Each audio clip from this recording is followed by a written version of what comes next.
الحمد لله وكفى والصلاة والسلام على من لا نبي بعده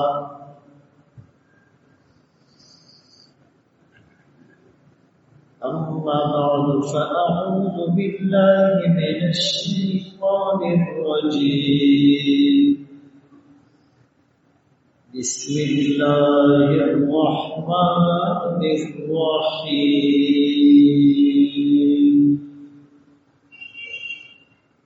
قد كانت لكم أسوة حسنة في إبراهيم والذين معه وقال النبي صلى الله عليه وسلم بعثت لأتمم مكارم الأخلاق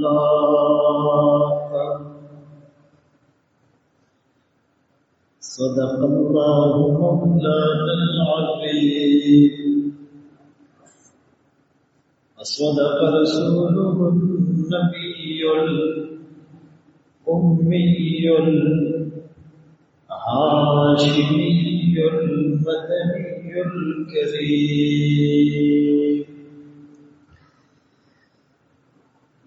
ونحن على ذلك لمن الشاهدين والشاكرين والحمد لله رب العالمين. واجب الاحترام عزیزان گرامی، آپ کے سامنے قرآن کریم فرقان مجید کی سورۃ الممتحنہ کی ایک آیت کریمہ تلاوت کی اور سرکار دو عالم تاجدار مدینہ محمد مصطفیٰ احمد مجتبی صلی اللہ علیہ وسلم کی حدیث مبارکہ پیش کی. چونکہ حج کے ایام آنے والے ہیں، عید الاضحیٰ اور قربانی کا موقع ہوگا، اور جب بھی قربانی اور حج کی بات آتی ہے تو ابراہیم علیہ السلام کا تذکرہ ضروری ہو جاتا ہے. اسی لیے سنت ابراہیمی، ملت ابراہیمی، اسوہ ابراہیمی، تعلیمات ابراہیمی پر کچھ گزارشات کرنا چاہوں گا. قرآن کی اس آیت میں اللہ فرماتے ہیں کہ تحقیق تمہارے لیے بہترین اسوہ ہے ابراہیم علیہ السلام کی زندگی میں. والذین معہ، اور ان لوگوں کی زندگی میں جو ابراہیم علیہ السلام کے ساتھ تھے. کسی نبی کے زمانے میں ہونا یہ سعادت نہیں ہوتی، اس نبی کی معیت میں ہونا، اس کا متبع ہونا، اس کے نقش قدم پر چلنا، اس پر ایمان لانا، یہ سعادت ہوتی ہے. خدا نہ خواستہ اگر کوئی کسی نبی کا زمانہ تو پا لے، ابراہیم علیہ السلام کا زمانہ پا لے، وہ اولو العزم پیغمبر تھے. ہمارے آقا کا زمانہ پا لے جو نبیوں کے سردار تھے اور ہیں، لیکن اس نبی پر ایمان نہ لائے تو محض ان کے زمانے میں ہونا یہ باعث سعادت نہیں، ان کے زمانے میں ان کے ساتھ ہونا یہ باعث سعادت ہے. اور واضح رہے کہ رسول اللہ صلی اللہ علیہ وسلم کے بعد ابراہیم علیہ السلام وہ واحد نبی ہے کہ صراحت کے ساتھ، وضاحت کے ساتھ، منصوص طریقے پر ابراہیم علیہ السلام کے اسوے کو بھی ہمارے لیے معیار قرار دیا گیا، جسے ہمارے نبی کے بارے میں ہے سورۃ الاحزاب میں لقد کان لکم فی رسول اللہ اسوۃ حسنہ. اسی طرح سورہ ممتحنہ میں ابراہیم علیہ السلام کے حوالے سے ہے قد کانت لکم اسوۃ حسنۃ فی ابراہیم والذین معہ. اور ابراہیم علیہ السلام گویا توحید کی پہچان تھے. ابراہیم علیہ السلام معمار بیت اللہ ہے، ابراہیم علیہ السلام خلیل اللہ ہے، ابراہیم علیہ السلام قیامت تک امامت کے منصب پر فائز ہے. انی جاعلک للناس اماما. ابراہیم علیہ السلام کے امتحانات میں کامیاب ہونے پر رب کا قرآن گواہ ہے. اذ ابتلی ابراہیم ربہ بکلمات فاتمہن. تو اب ابراہیم علیہ السلام کی پیروی اختیار کرنے کا حکم دیا گیا، ابراہیم علیہ السلام کے اسوہ کو اپنانے کا حکم دیا گیا. ابراہیم علیہ السلام کو قیامت تک کے لیے امامت کے منصب پر فائز کیا گیا. تو ان کی تعلیمات ہیں کیا؟ سب سے پہلی بات جو ابراہیم علیہ السلام کا خاصہ ہے، کبھی بھی باطل کے سامنے سرنڈر نہیں کیا، جھکے نہیں. اور اس کی واضح دلیل کیا ہے کہ جب قوم نے اس میلے میں شریک ہونے کی دعوت دی اور انویٹیشن بھی بادشاہ کی طرف سے تھی، منع کرنا آسان نہیں تھا، تو جانے سے انکار کر دیا. لیکن ڈائریکٹ یوں نہیں کہا کہ میں نہیں آتا، چونکہ موقع محل کی مناسبت سے طرز عمل اپنانا پڑتا ہے، رویہ اختیار کرنا پڑتا ہے. فرمایا انی سقیم، میں بیمار ہوں. بیماری جسمانی بھی ہوتی ہے، روحانی بھی. ابراہیم علیہ السلام نے کہا میں روحانی طور پر تمہاری بت پرستی کو دیکھ کر بیمار ہو گیا، اندر ہی اندر کڑنے لگا، گھٹن سی محسوس ہوتی ہے. شرک کے اس بدبودار معاشرے میں اور تعفن پھیلے ہوئے معاشرے میں سانس لینا مشکل ہے. اور وہ یہ سمجھے کہ یہ جسمانی طور پر بیمار ہے. ایسا جملہ جس کے دو مطلب نکلتے ہیں، تو ایسے موقع پر اس جملے کو کہنا یہ جائز ہوتا ہے. اس کو عربی میں توریہ کہتے ہیں. آپ نے فرمایا انی سقیم، میں بیمار ہوں. وہ سمجھے ظاہری میڈیکلی کوئی بیمار ہے، اور ابراہیم علیہ السلام نے دل میں خیال کیا میں روحانی اعتبار سے تمہاری ان بیماریوں کو اور شرک کو اور بت پرستی کو دیکھ کر بیمار.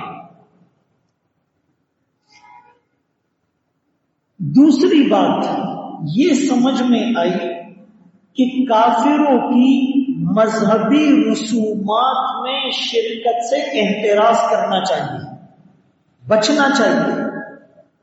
ان کے میلے میں کیا ہوتا تھا؟ بت پرستی ہوتی تھی، شرک ہوتا تھا، رسومات ہوتی تھی، خرافات ہوتی تھی، بدعات ہوتی تھی، واہیات ہوتی تھی، لغویات ہوتی تھی، لایانی چیزیں ہوتی تھی۔ تو غیر مسلموں کے مذہبی رسومات میں شریک نہیں ہونا چاہیے۔ ابراہیم علیہ السلام شریک نہیں ہوئے۔ آج تو کہتے ہیں ہندوؤں کی دیوالی ہے، چہرے پر کلر لگا کر پہنچ جاتے ہیں۔ عیسائیوں کا کرسمس ڈے ہے اور اس کے پیچھے ان کا عقیدہ ہے کہ نعوذ باللہ عیسیٰ علیہ السلام اللہ کے بیٹے ہیں، حضرت مریم کو خدا کہتے ہیں۔ ہیپی کرسمس ڈے کا مطلب ان کی نظر میں یہ ہوتا ہے۔ ہمارے مسلمان ہیپی کرسمس ڈے بھی کہتے ہیں، کرسمس ٹری بھی لگاتے ہیں، ان کے ساتھ کیک بھی کاٹتے ہیں، مندر میں گھنٹا بھی بجاتے ہیں، یہاں پر ماتھے پر نشان بھی رکھتے ہیں، سکھوں کا رومال بھی باندھ لیتے ہیں۔ ان کو خوش کرنے کے لیے زانی کو شرمن و شرما، ان کے بس میں نہیں ہے۔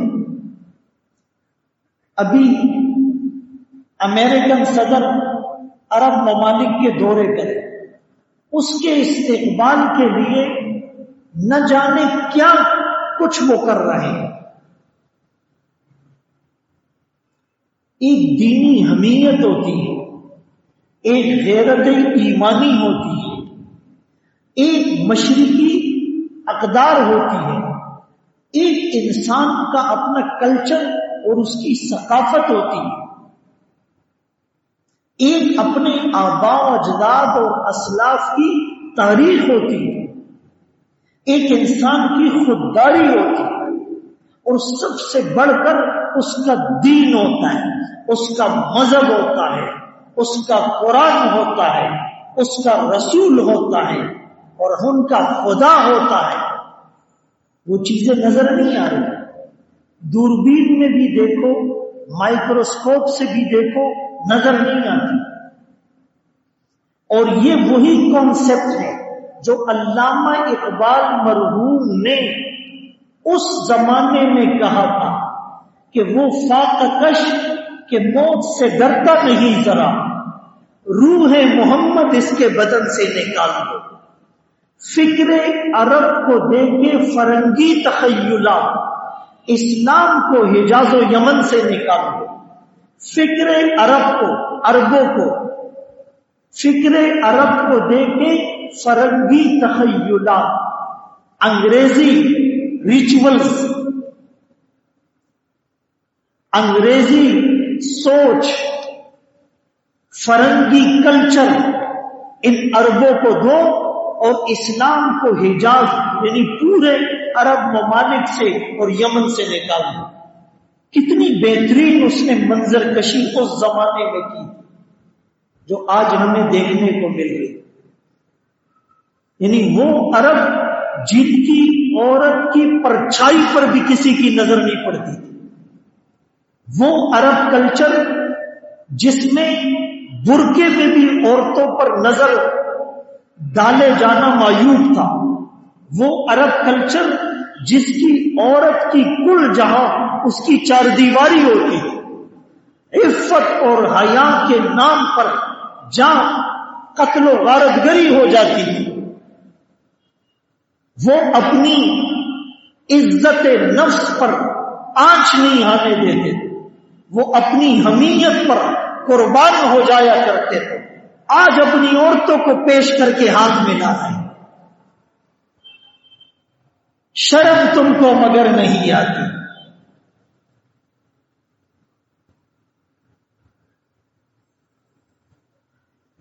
بس اللہ سے یہ دعا مانگو کہ اللہ ہماری غیرت ایمانی ختم نہ ہو، ہماری دینی حمیت ختم نہ ہو، ہمارے ایمان کی چنگاری وہ ہر وقت جلتی رہے۔ تو میرے محترم دوستوں، بھائیوں، بزرگوں،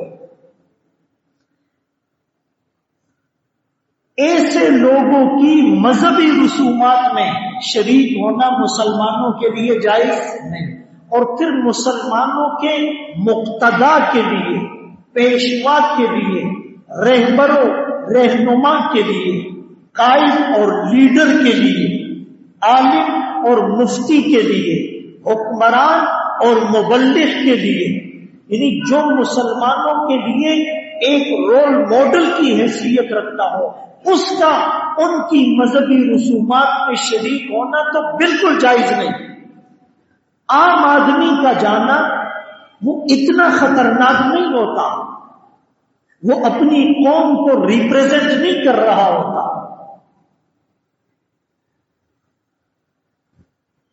ایسے حکمران ہمارے اس ملک میں بھی ہیں کہ جو کبھی آپ کو عید کی نماز میں نظر نہیں آئیں گے، لیکن ان کے ایونٹس میں نظر آئیں گے۔ دیوبل نمک کی ایک دوسرے سے آگے بڑھتے ہیں اور ان کو میسج دیتے ہیں کہ ہم میں اور تم میں کوئی زیادہ فرق نہیں ہے، تم موقع تو دو، ہم ان سے بڑھ کر وفادار ثابت ہوں گے، شاہ سے زیادہ شاہ کے وفادار ثابت ہوں گے، ہم پلکیں بچھا دیں گے، بس تمہاری رضامندی چاہیے۔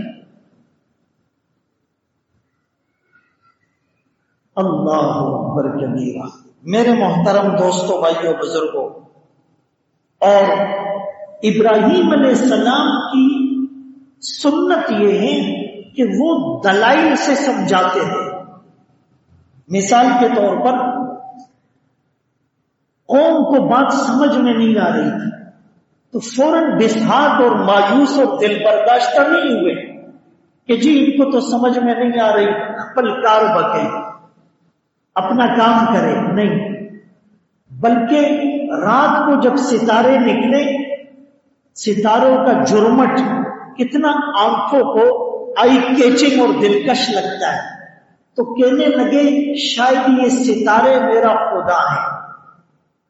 اب جو رات ڈھلتی گئی، ستارے ڈوبتے گئے، تو کہا لا احب الآفلین، ڈوبنے والوں کو میں پسند نہیں کرتا، جو خدا ہوتا ہے وہ کبھی ڈوبتا، وہ تو ابھرتا ہی رہتا ہے۔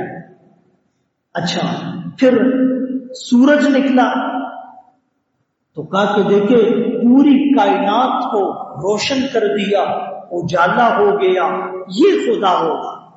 جو شام آتی گئی، سورج ماند پڑتا گیا، سورج کی ٹکیا آسمان کے افق میں ڈوب گئی، کہنے لگے یہ بھی میرا خدا نہیں ہو سکتا۔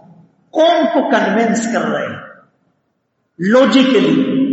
پھر چاند نکلا، اب پہلی رات کا، دوسری رات کا، تیسری رات کا، 14ویں کا چاند پوری آب و تاب کے ساتھ جب نمودار ہوا کہ یہ خدا ہے، لیکن 15ویں کے بعد آہستہ آہستہ اس میں اضمحلال آتا ہے، وہ پھر مندمل ہوتا چلا جاتا ہے۔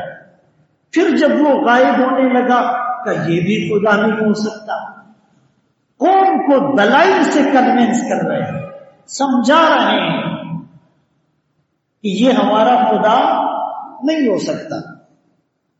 اب پھر بھی کچھ لوگوں کو بات سمجھ میں نہ آئے، اب کاؤنٹر پر آ گئے۔ ایک ہوتا ہے جواب دینا، ایک ہوتا ہے الزامی جواب دینا، جس کو کاؤنٹر کیا جاتا ہے کہ اچھا تم میری بات نہیں مانتے تو میں تمہاری بات کیوں مانوں؟ تم کہتے ہو یہ بت سب کچھ کرتے ہیں، یہ بارش برساتا ہے، یہ اولاد دیتا ہے، یہ صحت دیتا ہے، یہ مال دیتا ہے، یہ فلاں حاجت کو پوری کرتا ہے، اور یہ ان سب کا بڑا ہے۔ تو جب وہ میلے پر گئے تو انہوں نے جا کر سارے بتوں کو توڑ دیا اور کلہاڑی بڑے بت کے کندھے پر لٹکا کر واپس آ گئے۔ یہاں ایک نقطہ میں ضرور کہوں گا، ابراہیم علیہ السلام کا مقصد جسٹ بتوں کو توڑنا نہیں تھا، ان کی عبادت گاہ کو ڈیمیج کرنا نہیں تھا، ان کے ان خیانات کے بت کو توڑنا تھا، ان کے ذہنوں میں جو ایک پرسپشن بنا ہوا تھا اس کو گرانا تھا۔ جب قوم نے واپس آ کر اپنے بت کدے میں اپنے بتوں کی حالت زار دیکھی تو رہا نہ گیا، مشتعل ہو گئے، آگ بگولا ہو گئے، حواس باختہ ہو گئے، حواس کھو بیٹھے اور آپے سے باہر ہو گئے، غصے سے بے قابو ہو گئے، کہنے لگے کس نے کیا ہے؟ تو لوگ کہنے لگے سمعنا فتن، ہم نے ایک نوجوان کو سنا ہے۔ اٹ مینس کہ ابراہیم علیہ السلام اس وقت جوان تھے۔ اور دوسرا مطلب وہ بھی ذہن میں آ رہا ہے، بتا دیتا ہوں کہ نبی تھے، پیار محبت سے لے کے چلنے والے تھے، لیکن اتنے فٹ بھی تھے کہ بتوں کو توڑ رہے ہیں اکیلے۔ آدمی کو اپنی فٹنس کا بھی خیال رکھنا چاہیے، دانا چیزوں نہیں، دوسری گلی میں حضرت صاحب پیدل نہیں جا سکتے۔ جب تک آدمی صحت مند ہو، جوان ہو، اپنی صحت کا خیال رکھے۔ ابھی جنگ ہوئی تھی، ختم ہو گئی، جنگ لمبی ہو جاتی، ہمیں بھی ضرورت محاذوں پر جانے کی پڑ جاتی تو پھر کیا کرتے؟ تو ابراہیم علیہ السلام جوان تھے، جوانی کا ثبوت سارے بتوں کو اکیلے توڑ دی، پوری قوم کے سامنے سیسا تھام کر بنیاد و مرصوص بن کر کھڑے ہو گئے، سیسا پلائی ہوئی دیوار بن کر کھڑے ہو گئے، اور پتہ بھی تھا ریئیکشن کیا آئے گا۔ انہوں نے کہا ایک جوان جو ہمارے بتوں کو اچھا نہیں سمجھتا ان کو پیش کیا جائے، آپ نے ایسا کیا ہے یا پھر دلیل سے بات سمجھانا؟ کہا بھئی یہ تمہارا بڑا بت ہے، اس سے پوچھ لو، تم کہتے ہو کہ یہ بڑا ہے تو اس کو سارا سسٹم پتا ہوگا کس نے کیا ہے، اس سے پوچھ لو۔ کہا تمہیں پتہ نہیں یہ بول نہیں سکتا، اب وہ موقع آ گیا، فوراً چوٹ ماری، کہنے لگے پھر کیوں عبادت کرتے ہو اس کی، لا یسمع ولا یبصر ولا یغنی عنک شیئا، جو بول نہیں سکتا، دیکھ نہیں سکتا، سن نہیں سکتا، تمہارے کام نہیں آ سکتا، اپنے معبودوں کو بچا نہیں سکتا، اپنے اوپر بیٹھی ہوئی مکھی کو اڑا نہیں سکتا، وہ تمہارا کیا کام آئے گا؟ اب لاجواب ہو گئے۔ اور ان کی ذہن کی پرتیں کھولنے کے بعد پھر نمرود کو بھی دعوت دینے گئے، جس نے خدائی کا دعویٰ کیا تھا۔ اس نے کہا کہ تمہارا خدا کیا کرتا ہے؟ ابراہیم علیہ السلام فرمانے لگے ربی الذی یحیی و یمیت، میرا رب وہ ہے جو زندہ بھی کرتا ہے مارتا بھی ہے۔ بھائی بہت سے کینسر کے مریض ہیں، کڈنی فیلئر ہے، تھیلیسیمیا کے مریض ہیں، جگر کام چھوڑ دیتا ہے، ڈاکٹر کہتا ہے یہ چند دن کا مہمان ہے، چند گھڑیوں کا مہمان ہے، یہ بمشکل 2 مہینے جی پائے گا، بس اس کو دواؤں کی نہیں دعاؤں کی ضرورت ہے۔ وہی مریض زندہ ہوتا ہے، ڈاکٹر صاحب کا انتقال ہو جاتا ہے۔ ایسا ہے یا نہیں؟ ایک مریض وینٹ پر تھا 16 دن، ڈاکٹروں نے جواب دے دیا، میرے ویسے ہی زبان پر آیا، میں نے کہا ڈاکٹروں نے جواب دیا ہے، اللہ نے جواب نہیں دیا ہے، وہ مریض آج بھی زندہ ہے۔ ربی الذی یحیی و یمیت۔ اب جس کی عقل اور مت ماری گئی ہو، جس کے دل پر پردہ ہو، خدا کے مقابلے میں جو خدائی کا دعویٰ کر بیٹھا ہو، اس کو ہدایت کہاں ملنی ہے؟ لیکن ابراہیم علیہ السلام اپنی کوشش کر رہے ہیں۔ اس نے کہا یہ کون سا مشکل کام ہے؟ ایک آدمی جس کو پھانسی کی سزا تھی اس کو رہا کر دیا، ایک بے گناہ کو قتل کر دیا، کہا میں بھی زندہ کرتا ہوں، میں بھی مارتا ہوں۔ ابراہیم علیہ السلام سمجھ گئے اس کا سکرو تھوڑا سا ڈھیلا ہے، نٹ اس کے ہل گئے ہیں، دماغ اس کا معاف ہے، پراپر کام نہیں کر رہا۔ اب ابراہیم علیہ السلام نے یہ ڈیبیٹ نہیں کی کہ جی زندہ کرنا الگ ہوتا ہے، مارنا الگ ہوتا ہے، تم جو کر رہے ہو یہ الگ ہے، کہ اس میں وقت ضائع ہوگا۔ ابراہیم علیہ السلام نے متنوع اسالیب، دوسرا طرز عمل اختیار کیا کہ یأتی بالشمس من المشرق فأتی بها من المغرب، میرا رب وہ ہے سورج کو مشرق سے نکالتا ہے، تو مغرب سے نکال کر دکھا۔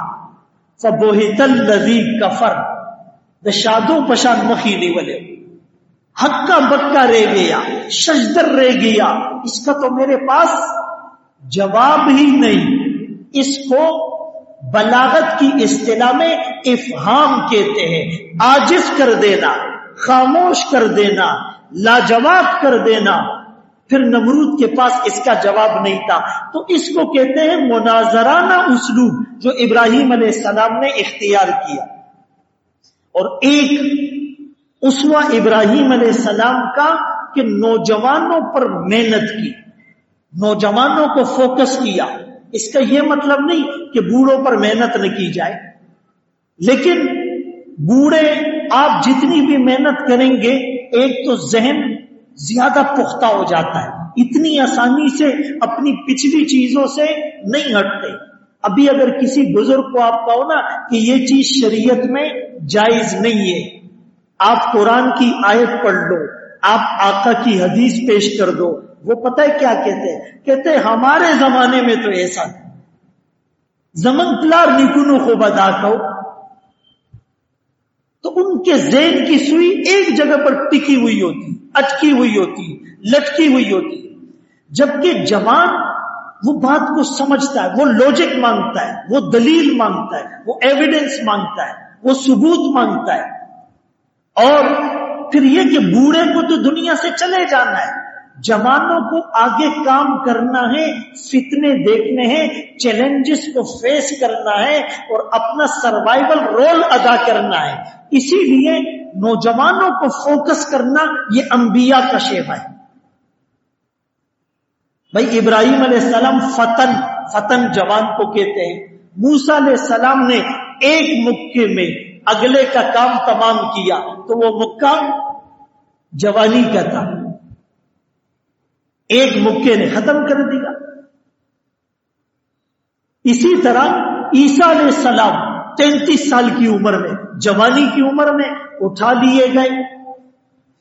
اسامہ بن زید رضی اللہ عنہ نے 17-18 سال کی عمر میں لشکر کی قیادت کی، امیر کس نے بنایا؟ محمد رسول اللہ صلی اللہ علیہ وسلم نے۔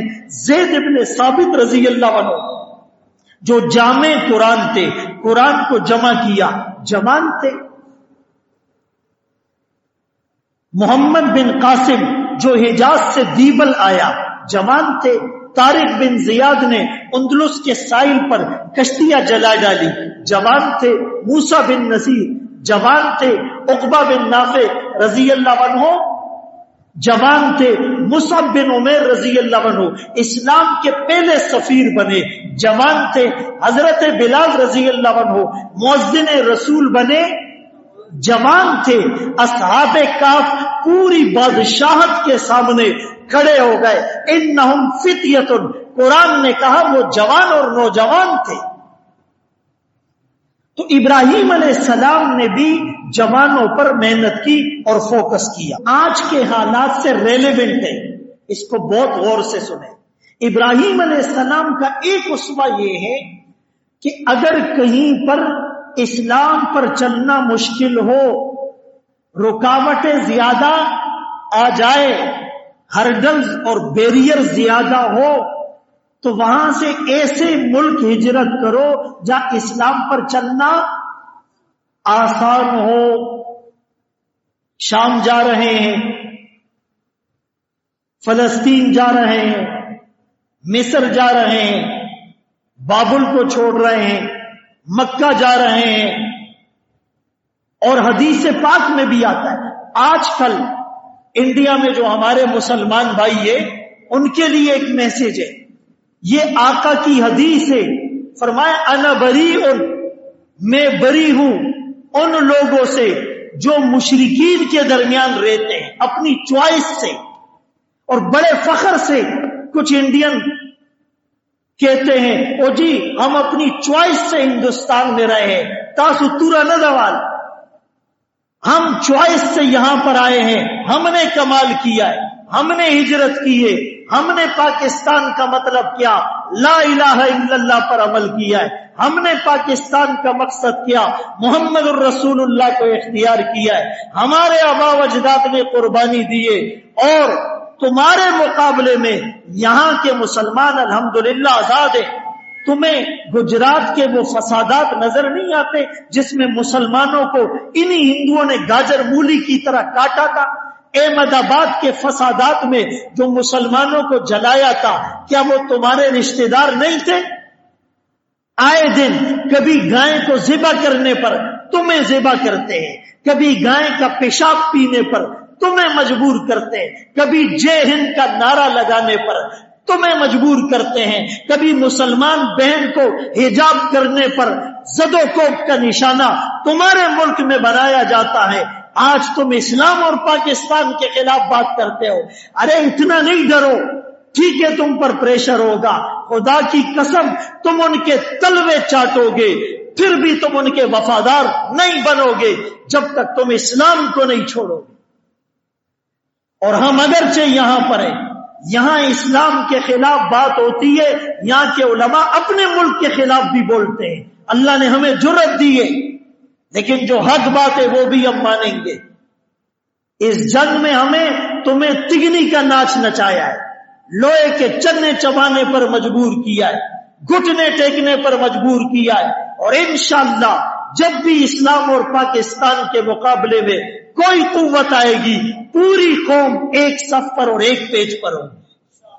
یہاں ہم ڈیوائیڈ نہیں ہیں، ہمارے آپس کے اختلافات ختم ہو جاتے ہیں جب بات ملک پر آتی ہے، قوم پر آتی ہے، مذہب پر آتی ہے، پھر ہمارے علماء کے ایک اشارے پر انشاءاللہ جانوں کے نذرانے پیش ہوں. تو میں یہ بتا رہا ہوں کہ اللہ کے رسول صلی اللہ علیہ وسلم کے سامنے ترمذی میں، ابو داؤد اور نسائی میں یہ روایت ہے، کہا گیا کہ فلاں مسلمان کو قتل کر دیا گیا. آپ نے فرمایا وہ کہاں رہتا تھا؟ کہا وہ کافروں کے ساتھ رہتا تھا. آپ نے فرمایا اس کی دیت آدھی ہے. آدھی تو اس لیے کہ وہ مسلمان تھا، آدھی ضائع اس لیے وہ کافروں کے بیچ میں کیا کر رہا تھا. من جامع المشرک وسکن معه، فرمایا جو کافروں کے درمیان رہتا ہے ان کے درمیان خلط ملط ہو جاتا ہے، وہ ان کی طرح ہو جاتا ہے. بہت سے لوگ امریکہ اور یورپ میں صرف پیسہ کمانے کے لیے گئے، داڑیاں منڈوائی یا نہیں، بال انگریزوں والے ہوئے یا نہیں، لباس غیروں کا اختیار کیا یا نہیں، شرابیں پیتے ہیں، خنزیر کا گوشت کھاتے ہیں، سود کو حلال سمجھتے ہیں، اور اسلام کے خلاف ان کی زبانیں زہر اگلتی ہے. کیوں؟ یہ فتنہ ہے. صرف معاش کے لیے اور اپنی آسانی کے لیے اور عیش پرستی کے لیے، خواہشات کو پورا کرنے کے لیے کافروں کے ملکوں میں جا کر رہنا بالکل ٹھیک نہیں. اس بات کو سمجھے. اللہ کے رسول صلی اللہ علیہ وسلم نے اس موقع پر فرمایا میں بری ہوں ان سے جو مشرکین کے درمیان رہتے. باب ما جاء فی کراہیتی، اس میں باقاعدہ باب آیا ہے حدیث میں. تو میرے محترم دوستوں، بھائیوں، بزرگوں، کہنے کا مقصد یہ ہے کہ جب مسلمان اسوہ ابراہیمی کو اختیار کرے گا اور غور و فکر کرے گا اور اس کے مطابق اپنی زندگی کو سیٹ کرے گا، ٹریک کو سیٹ کرے گا، منزل کا اس کو پتا ہوگا، تو وہ فتنوں سے بچے گا. جس کو دین کا پتہ نہیں ہوگا وہ تو بس ادھر ادھر جا رہا ہو. اور دین ممبر و محراب سے لینا ہے، دین مسجد اور مدرسے سے لینا ہے، دین تبلیغ اور خانقاہ سے لینا ہے، دین علماء اور طلباء سے لینا ہے، قرآن کو سمجھنا ہے تو علماء سے۔ اور یہ میں کیوں کہہ رہا، ان لوگوں کو بہت برا لگے گا، یہ میں اس لیے کہہ رہا کہ رسول اللہ صلی اللہ علیہ وسلم کا فرمان ہے العلماء، پیچھے والے نہیں بولو، العلماء، ارے بھائی بولو، ورثۃ الانبیاء، علماء نبیوں کے وارث ہیں، ان ھذا العلم دین، یہ علم دین ہے، فانظروا عمن تأخذون دینکم، غور کرو، ریویو کرو، نظر ثانی کرو، ویریفائی کرو، انویسٹیگیٹ کرو، پرکھو، تولو، جانچو، تم اپنا دین جس سے لے رہے ہو اس کا اپنا بیک گراؤنڈ کیا ہے، اس کی ریکارڈڈ ہسٹری کیا ہے، یہ کہاں سے آیا ہے، یہ اچانک جو منظر عام پر آ گیا ہے اور ہمیں دین سمجھانے لگا ہے، اسی نے تو لوگوں کو گمراہ کیا ہے۔ فرمایا ایسے لوگ آئیں گے بغیر علم کے فتویٰ دیں گے، خود بھی گمراہ ہوں گے، تمہیں بھی گمراہ کریں گے۔ اللہ ہم سب کو ملت ابراہیمی پر، سنت ابراہیمی پر، اسوہ نبوی پر، تعلیمات نبویہ پر عمل پیرا ہونے کی توفیق نصیب فرمائے۔ وآخر دعوانا ان الحمد للہ رب العالمین۔